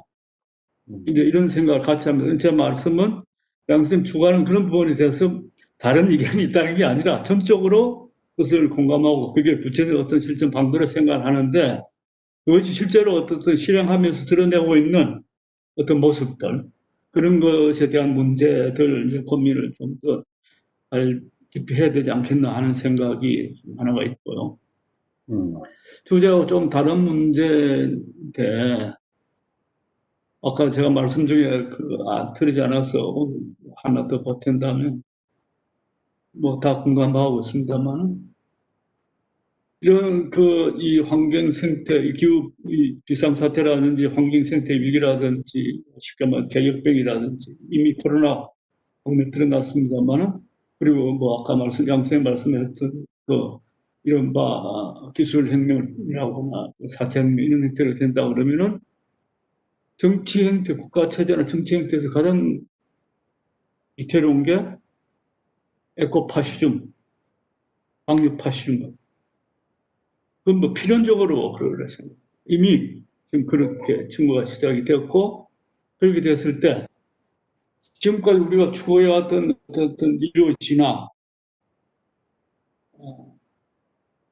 인간의 어떤 자유와 의식의 확대라는 것이 어떻게 될 것인가 하는 문제는 현실적으로 저한테 굉장히 큰 고민입니다. 그래서 우리가 예를 든다면 지금 제가 이제 지금 저희 마을에서는 뭐 마을 사람들은 마스크를 쓰고 있지 않죠. 근데 조금 밑에 공원만 내려가도 마스크를 쓰지 않으면은 이제 이 상황이 되는 거예요. 그렇죠? 그러니까 이런 어떤 상황들이 이제 상황이 아마도 이 상황 앞으로 또 이제 음흉할 수밖에 없게 되는데 이런 상황 속에서 이런 우리가 어떤 이 자치나 자유나 어떤 우리 권역의 실현이라는 것을 어떻게 해나갈 것인가 이거는 말 자체 이전에 그냥 근본적으로 우리에게 지금 다가오고 있는 질문들입니다. 그래서 이 부분들이 지역 단위에서 건강한 어떤 그런 건강한 단위에서의 어떤 그런 지역 단위에서의 건강성을 확보해내지 못한다 그러면은 우리는 필연적으로 그런 파시즘 지배하에 올 수밖에 없을 것이다. 그래서 자치운동에서도 이 문제를 좀 깊게 이제 고민해야 되지 않겠는가 이런 생각이 하나 이렇게 들어서 말씀을 좀 덧붙이고. 예, 말씀 잘 들었습니다. 예. 양홍관 선생님 보탤 말이 있으신가요? 조금만 한 1분 안으로 마무리를 예. 해보겠습니다. 예. 당면에게 있어서 선생님들 말씀들과 우리들의 고민들을 통해서 확인해 보면 우선 당면 문명 전환에 대한 생명 살림 사상 또는 생명 살림 사상 문화 등등의 생명을 살린다는 사상 문화 운동의 활발한 전개가 필요하다라고 하는 문제의식 그리고 그것을 추진하는 데 있어서 주체적, 직접적인 민주주의 운동을 전개해야 한다는 문제 그다음에 사회적 경제 영역을 확대해내서 현재의 물적 토대라든가 이런 부분들에 대한 전환이 필요하다라는 문제 그걸 통해서 그야말로 새로운 문명 전환에 따르는 새로운 사회에 대한 재구성 또는 새로운 세계에 대한 재구성에 대한 고민까지를 포함하지 않으면 지금의 문제를 하나의 문제로 풀 수가 없다라고 하는 문제의식 이렇게 저는 이렇게 느껴지는데 이렇게 종합해 보는데 어떠신가 제 생각은 어떠신가 이렇게 종합해 봤습니다. 이상입니다. 예, 감사합니다. 윤호창 선생님 청문 및 의견 난언해 주시기 바랍니다. 예, 두 분 얘기 잘 들었습니다. 뭐 대부분 다 뭐 동감을 하고요. 아무튼 저희가 이제 뭐 마을공화국 이런 일을 하고 있지만 굉장히 뭐 쉽지 않다고 생각됩니다. 뭐 왜냐하면 어쨌든 자본이라는 게 계속 이제 점점 그 세계화되어 있고 또 촘촘하게 얽혀 있고 뭐 국가라는 게 이제 뭐 자본의 그 뒤쫓아가는 역할을 하고 있기 때문에 뭐 저도 뭐 대안이 결국 지역 사회에서 뭔가 대안을 만들지 못하면 미래가 굉장히 암울해질 수밖에 없다고 생각을 하거든요. 그래서 뭐 세계 또 미래에 대한 희망을 만들 수 있을지 여부는 뭐 지역에서 뭐 새로운 모델을 만들 수 있을지 여부 좀 된다고 보는데요. 어쨌든 지금까지는 우리가 좀 실패를 해왔다고 봅니다. 계속 이제 뭐 수도권의 집중화 같은 것도 마찬가지고 뭐 지역에서 뭐 좋은 모델이 만들어졌으면 그걸 가지고 확산이 됐을 텐데 그런 걸 만들지 못했기 때문에 뭐 좀 약간 상황이 안 좋은 것 같고요. 그래서 두 분한테 좀 묻고 싶은 거는 이런 한국 사회에서 이런 지역 자치, 지역 모델을 만들기에 왜 실패를 했을까? 거기에 대한 원인과 좀 진단을 한번 들어보고 싶고요. 앞으로 뭐 대안을 좀 얘기할 수 있다고 그러면 뭐 일본 같은 데만 하더라도 어쨌든 한국 사회보다는 훨씬 더 이제 성공적으로 지방 자치, 지역 자치의 모델을 만들었잖아요. 그에 반해서 한국 사회 같은 경우는 일본에 비해서 상당히 실패를 했는데 그에 대한 진단과 좀 대안을 좀 한번 얘기를 해주시면 좋을 것 같고요. 어쨌든 한국 사회가 굉장히 형식적 사회 같다는 생각을 많이 하고 있어요. 뭐 민주주의 문제만 하더라도 좀 형식적인 민주주의에 이제 거치고 있다고 되는데 뭐 많은 얘기가 이제 같은 방향으로 흘러가겠지만 결국 이 실질적인 민주주의, 실질적 사회로 어떻게 진화할 건지 그 얘기를 좀 했으면 좋겠는데요. 매년 그 유엔에서 이제 그 국제 조사를 공동 조사를 하는 게 있거든요. 먼저 그 행복도 조사인 건데 올해 이제 한국 사회가 한 61위 정도 했더라고요. 보통 50대 중후반에서 했는데 올해는 60대 넘어갔었고 그 지표가 6가지예요. 하나가 이제 기대 수명이고 하나가 1인당 GNP, 그다음에 사회적 신뢰, 부정부패, 또 사회적 관용, 내 삶에 대한 자유인데요. 뭐 기대 수명이라든지 1인당 GNP 같은 경우는 비교적 상위권을 차지하는데 나머지 부분들은 하위권이에요. 거의 100등, 90등 정도인 거고 저는 가장 충격적인 게 그 내 삶을 선택할 수 있는 자유가 올해 153개국이었어요. 그 이남국 선생님, 우리나라가 몇 등쯤 할 것 같습니까? 삶의 자유. 자유를 한국 선택할 수 있는. 삶의 내 자유. 삶을 선택할 수 있는 자유. 올해 유엔에서 153개국을 조사했는데요. 네. 몇 그중에 등쯤? 몇 등쯤이 될 것 같습니까? 100등 넘 맞춰야 돼. 맞춰야 정신 주는 거예요? 예? 100등 넘었을 것 같은데요. 선생님은요? 127등. 찍어보는 거예요, 그냥. 그보다 좀 더 심각합니다. 140등이에요. 이게 무슨 일이야? 153개국 중에 140등이니까 이게 좀 있는 사람이나 없는 사람들이나 자기 삶에 대해서는 선택할 수 있는 자유가 거의 없다고 이제 보는 거예요. 거의 아프리카 수준이라고 보는 건데. 그게 이제 이남국 선생님이 얘기하시는 거하고 뭐 같이 맥이 다 있는 것 같아요. 어떤 자기 이제 자존감이라든지 이런 이 자의식이 약하기 때문에 한국 사회에 변화가 잘 안 들어간다는 느낌이고요.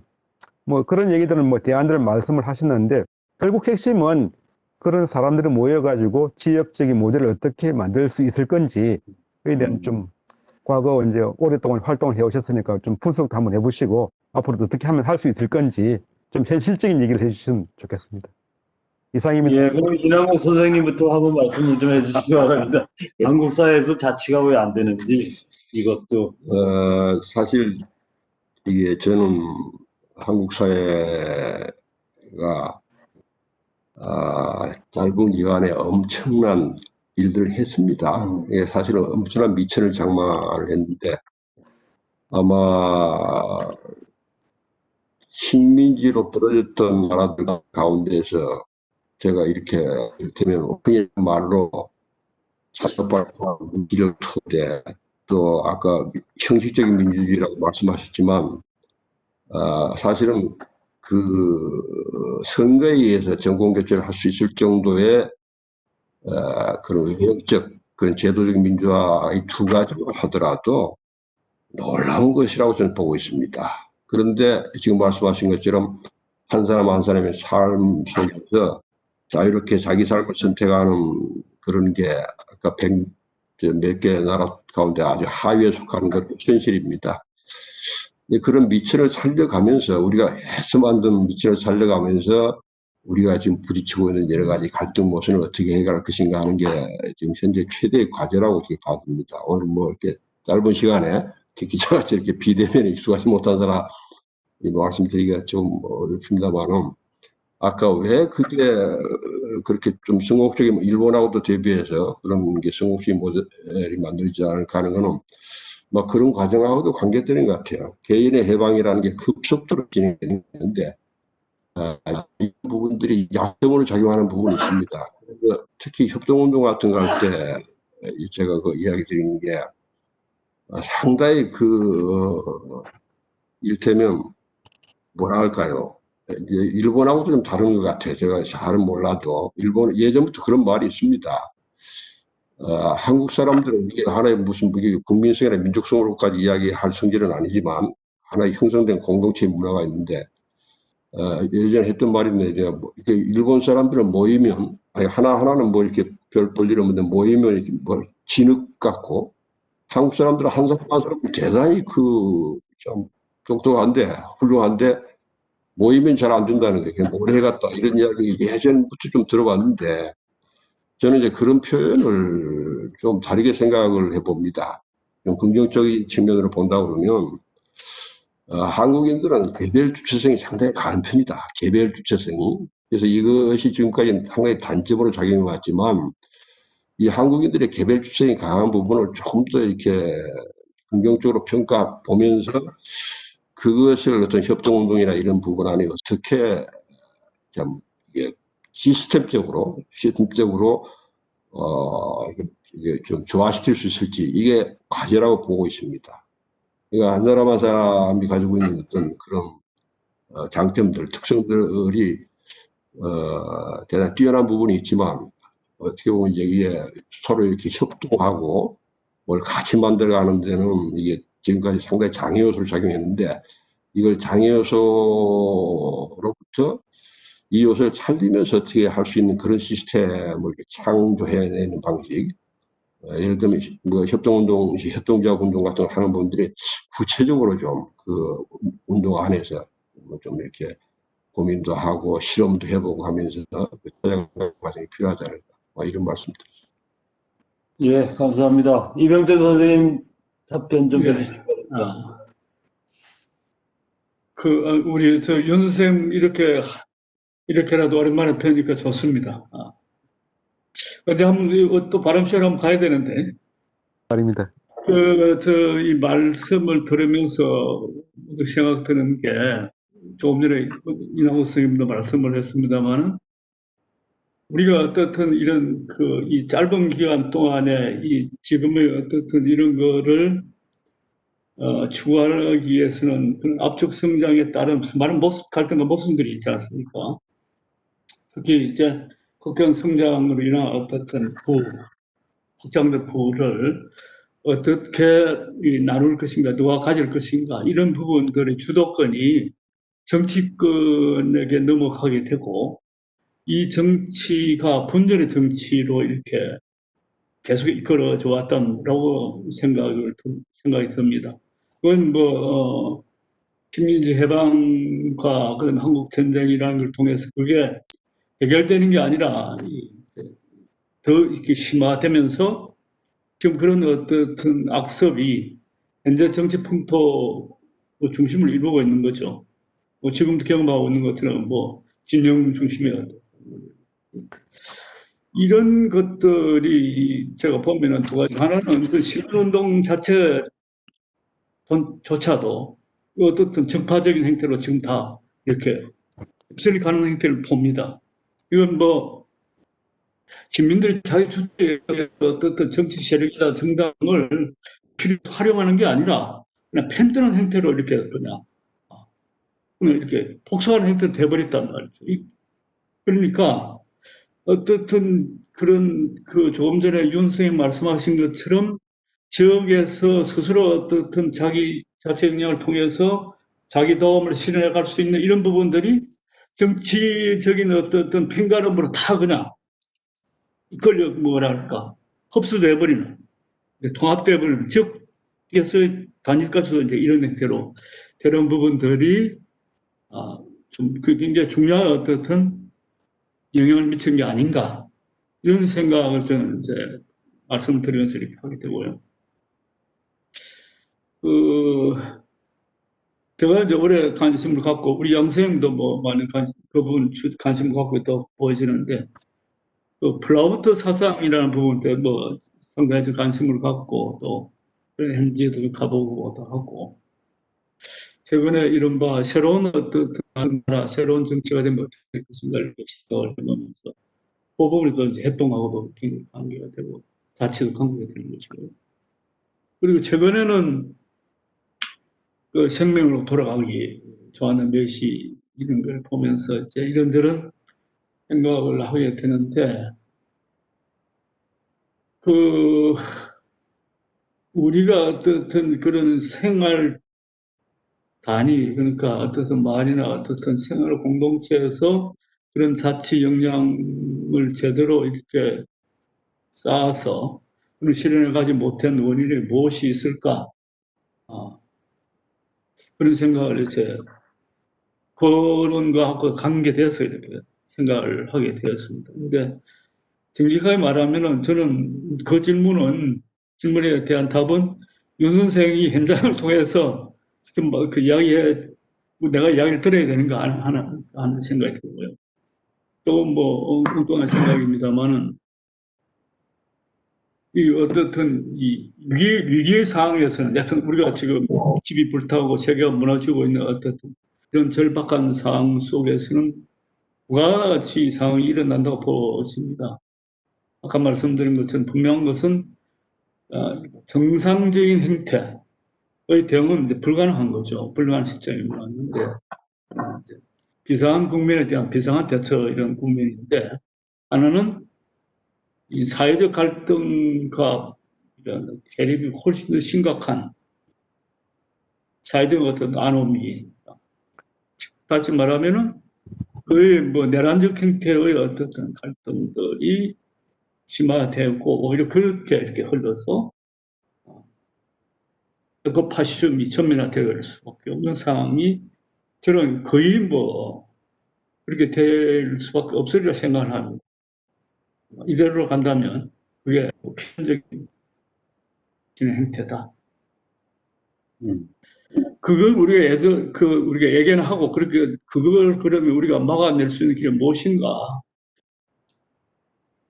그런 상황 속에서 우리가 하나의 어떤 통치의 대상이 아니라 우리 스스로 우리의 어떤 삶의 운명을 결정해 가고 그런 것을 하나의 어떤 체제를 구축해 갈 수 있는 길이 무엇인가 이런 문제죠.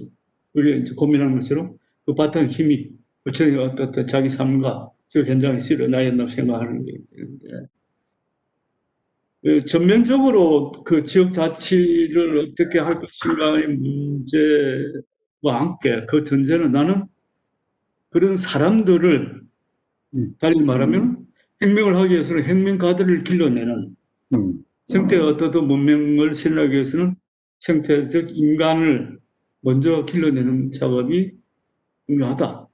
그러려면 그 작업을 지금 해야 한다. 그 없어요.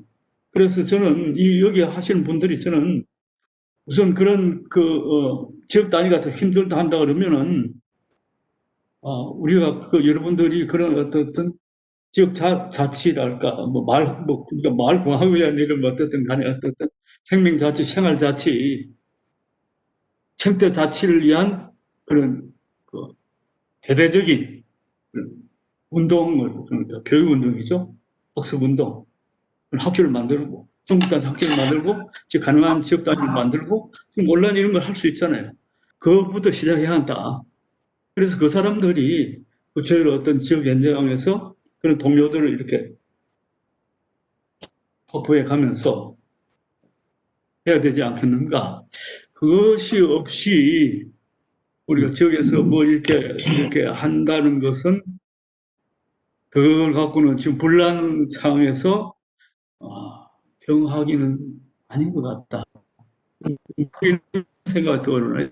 우리가 김일독립 운동을 할 때 의암 선생이 그렇게 윤중 100일인가요? 근데 그 사람들 길러내는 49일입니다. 49일. 그런 한 것처럼 젊은이들하고 좀 지역 사람들에서 새로운 어떤 혁명의 주체, 새로운 고학의 주체를 길러내는 것들을 우선을 하고 그러면서 동시에 어떤 법제화 시키는데 실제는 법제화 이 부분은 그렇게 취급하지 않다. 정치적인 그 과제를 취급한 과제를 말한다면 저는 우선은 뭐 다음 선거 때부터라도 현실적으로 우리가 그걸 외면할 수 없는 거라면 한국에서 제왕적 대통령제를 어떻게 하면은 막아내는 거가 가장 우선인 과제다. 그 부분하고 지역자치 실현과 목떨어지는 게 아니다. 권력을 구체적으로 어떠한 특정한 정치인 또는 정치 그룹이 장악하는 행태에서는 실제로 지역의 어떤 그런 권한을 확보한다는 것은 지난한 문제다. 그런 생각 함께 듭니다. 뭐, 인생 그 답변에 대한 답변이 아니고 그냥 제 소회라 할까 말씀드리면서 느낀 말씀드렸습니다. 예. 윤호창 선생님, 더 추가할 말씀 있으신가요? 그 하나만 더 좀 생각을 해보자면요. 예. 어쨌든 뭐 두 분 다 이제 사람의 인간의 진화에 대해서 좀 얘기를 많이 하셨는데 이게 뭐 저도 성결이 되지 않으면 쉽지가 않다는 생각이 들어요. 어쨌든 개인이 좀 부족한 상태에서 이제 지역에서 이러저런 일들을 하다 보면 많은 갈등과 이제 어려움에 처하게 되는 게 다반사거든요. 저도 최근 한 10년 동안 이제 이런 마을 자치 운동에 참여를 하고 관여를 하고 있는데 굉장히 사람들이 상처를 많이 받고 힘들어 하더라고요. 이제 굉장히 이제 척박한 환경에서 이제 뭐 씨를 뿌리는데 다들 이제 그것 때문에 상처를 이제 많이 받고 있는데 어쨌든 뭐 개인의 진화가 이제 뭐 중요한 요소인 것 같아요. 요소인데 이제 보통 이런 행복 문제를 얘기하면 이제 이 북유럽 쪽에 이제 뭐 북유럽 5개 나라가 이제 뭐 보통 7등 안에 다 들어가거든요. 그게 이제 기본적인 사회 안전망이라든지 이제 복지국가가 어느 정도 구축이 돼 있기 때문에 가능하다고 보는데 제가 이제 작년에 그쪽 나라들을 한번 둘러보니까 사람들 자체가 많이 진화가 돼 있는 것 같더라고요. 왜냐하면 이제 핀란드 같은 경우는 보통 2명 중에 1명 꼴은 이제 자기 별정들을 가지고 있는데 거기다 뭐 전기를 넣을 생각들 안 하더라고요. 왜 그 자연 속에 들어가가지고 전기를 넣을 생각을 하냐. 우리하고는 이제 이런 사고방식 자체가 이제 많이 다르고 좀 진화되어 있는 측면에서 이제 한국 사회가 이제 굉장히 물질적으로 뭐 치우쳐져 있고 경도되어 있는 거잖아요. 있잖아요. 그래서 뭐 계속 이제 그런 인간의 진화, 개인의 진화 문제를 얘기하셨는데 그런 걸 뭐 별다른 뭐 방법이 있다는 건 압니다. 이제 왕도가 별로 없죠. 그냥 계속 이제 같이 얘기하고 교육하고 학습하면서 뭐 만들어가는 수밖에 방법이 없는데 그런 걸 우리가 좀 어떻게 해야 될지 고민을 좀 많이 해야 되겠다는 생각은 듭니다. 예, 이상입니다. 예, 감사합니다. 정원 선생님 오랜만입니다. 혹시 한 말씀 해줄 수 있나요? 네, 정호진입니다. 여러 선생님 말씀 잘 들었고요. 그런데 그 말씀들이 대부분 다 동조하면서 한 2가지만 이렇게 좀 보완했으면 좋겠다는 생각이 들었습니다. 첫 번째는 올바른 세계관을 갖는 것이 어떤 일을 하든지 간에 가장 중요한 일이라고 생각합니다. 아마 이병철 선생님 말씀하신 것도 생태적 관점이라고 하는 그 새로운 세계관을 갖지 않으면 이 지구는 멸망으로 갈 가능성이 높거든요. 그런데 저는 이번 그 미국 선거에서 극명하게 달라지는 두 사람의 모습을 볼 수 있다고 생각을 합니다.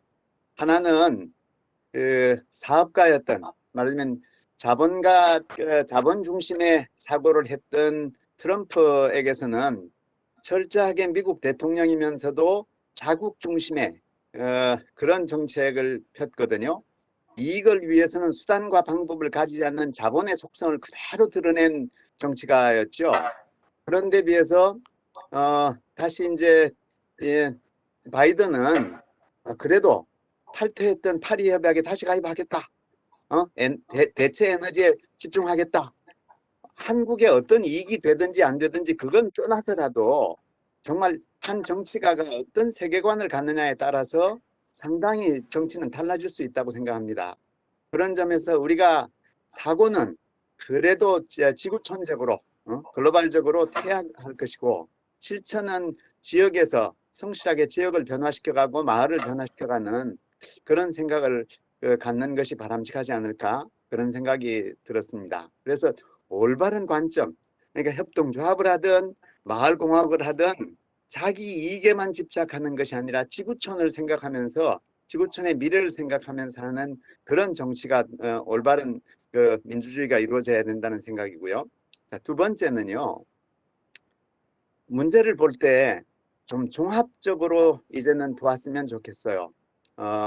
말하자면 우리가 아무리 그 정치를 마을공화국 문제를 잘 다룬다고 하더라도 그 기업이 가지고 있는 자본주의적 속성을 꿰뚫어 보지 못하면 언제나 당할 수 있거든요. 그래서 제가 두 가지 그 영화를 좀 지금 간단하게 소개해드리고 싶은데, 하나는 프랑스 파리 그 기후 협약에 제출됐던 2015년에 내일이라고 하는 영화고요. 전에도 한번 소개해드린 적이 있는데, 여기에 보면 정말 우리가 생각해야 할 범위가 어떤 것인지 거기에 잘 나타나 있거든요. 그러니까 직접 민주주의를 해야 하지만, 그러나 금융 자본에 휘둘리는 그런 말하면 은행권, 이것을 타파하지 않는 한, 그래서 지역 화폐, 정말 제대로 된 지역민의 화폐를 스스로 갖지 않는 한 이건 민주주의가 올바로 되기 어렵다는 그런 관점들이 그 속에는 담겨져 있거든요. 그래서 문제를 총체적으로 보아야 한다는 것이죠. 그 다음에 지구의 입맞춤을, 땅의 입맞춤을이라고 하는 그런 영화가 또 있습니다.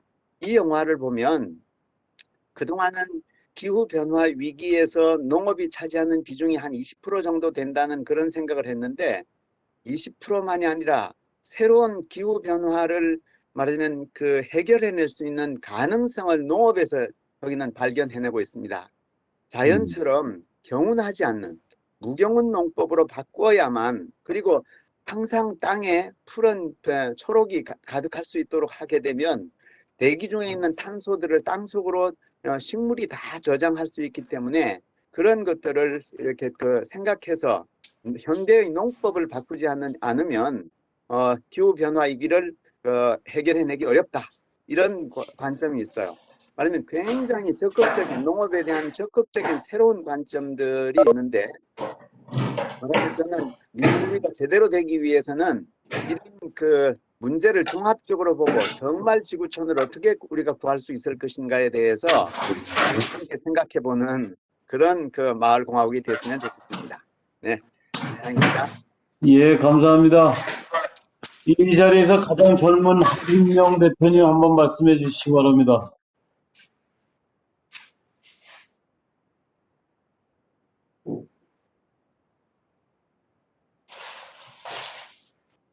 안 듣고 있는 모양인데, 혹시 정은 선생님.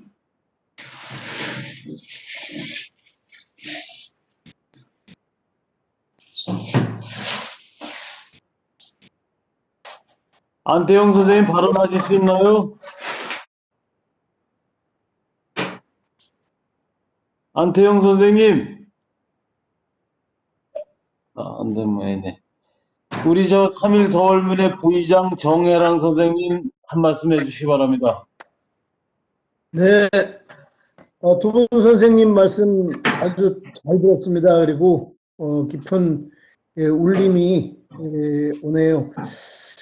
그 중에서 남국 선생님이 앞에서 말씀하신 무지에 대한 자각, 그리고 그 서로 뭐 논쟁에서 이기려는 식보다 서로 문제를 찾아가는 게 필요한 말씀을 하셨는데, 모든 데서 그렇겠지만 특히 직접민주주의를 한다, 민해운동을 한다라는 데서는 더욱이 그래야 될 것 같은데요.